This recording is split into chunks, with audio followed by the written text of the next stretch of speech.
for the Saudi Cup. They are in the gates, and they're off in the Saudi Cup. And Nixgo goes straight toward the front. Nixgo showing speed, and Charlatan is right with him. And Military Law is there. And Mishrif on the outside. Up to shoot in the Saudi Cup, and Charlatan's going to be the leader.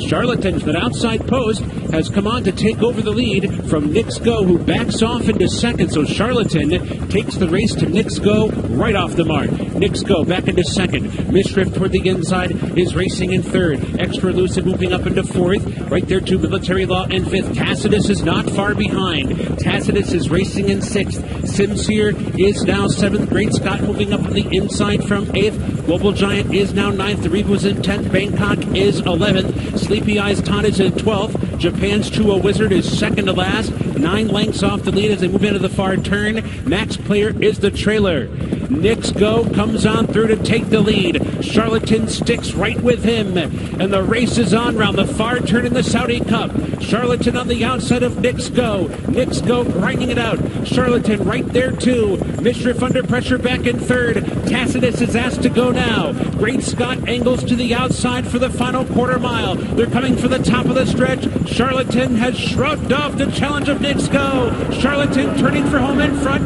Mishrif is now the challenger. They're off the turn. They're into the stretch. Charlatan digging down deep on the lead.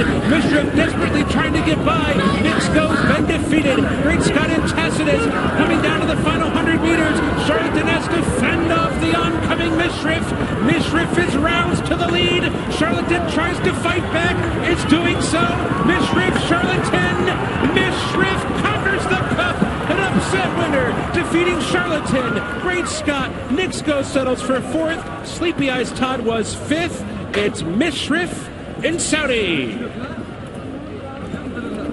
What was supposed to be a 2-horse race all week long, Nixgo and Charlatan, ended up going to a third, and that's Mishrif. Charlatan, surprisingly, went to the front. It was expected that he would sit off of Nixgo early. Instead, they took the race to him, and perhaps those tactics cost them the race in the end, as Mishrif worked out a perfect trip under Egan to find a seam, come on late. It was a long stretch drive. They had to work hard to get there. Charlatan was stubborn, not letting him get by. David Egan kept at it, though, and he got up when it counted. The $20 million Saudi Cup to Mishrif. Charlatan, what an effort, what a performance. An effort that wins most races like this. Finishes second, a long way back to Great Scott. And there's Nixgo, who couldn't make the lead, then came on through to challenge, and ultimately has to settle for fourth, and Sleepy Eyes Todd comes on to be fifth. In an epic Anglo-American clash here in Saudi Arabia, the 21-year-old David Egan has ridden the race of his life on the John Gosden-trained Mishrif to turn away big money Mike Smith and the big horse Charlatan, who went down all guns blazing, having shown brazen speed. Local horse Great Scott in third, and Nixgo too much today. But this horse Mishrif and David Egan have won for Prince Faisal of Saudi Arabia and John Gosden for Great Britain.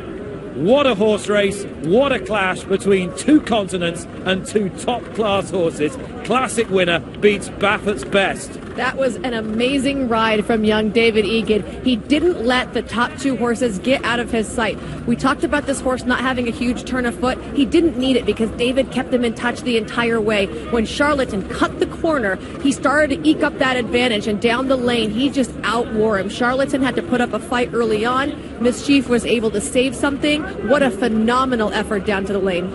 This is exactly what that team wanted, the Gosden team, and Prince Bandar, the chairman of the Kingdom of Saudi Arabia Jockey Club, he looks absolutely delighted because he has put the money on the table. He wanted them to come from all corners of the globe, and to have a horse owned by a member of his family, Prince Faisal, very closely related to Prince Bandar, win the race for a British trainer, an Irish-born jockey, beating the best of America. It is exactly the melting pot that he could have dreamed of, and that broad smile across David Egan's face tells the story.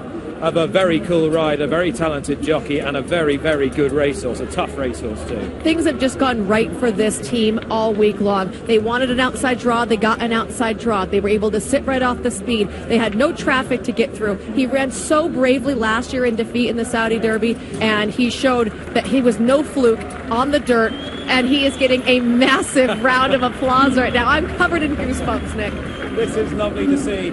David's cantering the horse right down past the grandstand to the VIP hospitality area and down to the furlong pole, so everybody can appreciate exactly what this horse has done. Mishrif, a homebred for Prince Faisal, who's had some wonderful horses around the world. His blue hen mare Rafah, the dam of Invincible Spirit, and Kodiak, two of the great stallions in Europe in recent years, and he's got another proper one here, and came back from the Saudi Derby last year to win the French Derby, the Prix de Jockey Club, and be one of the best three-year-old colts in Europe, and it's great to see him go forward. Now the question, Nick, is what do you do with him? Well, you'd have to consider the Dubai World Cup, right? And then you'd have to start thinking about back how to get to the Breeders' Cup for all the big prizes, and then a tilt at the Breeders' Cup Classic maybe. I mean, this horse just absolutely handled some of the best horses that the U.S. has to offer, so he's legitimate. We have to definitely think about giving him some kind of a campaign. Charlatan has run a huge race on just his fourth career start under Mike Smith, but he is all speed. Smith said, I don't want to give away my natural gift easily. He didn't do that. He let him use his speed, but this 1.8 miles on a easy surface probably just stretched him a little bit. Also, again, talking about that rail maybe being a little bit heavier. That horse was moving really nicely, and then when Mike cut the corner and went down to the lane, he fluffed a little bit. But David Egan has outdone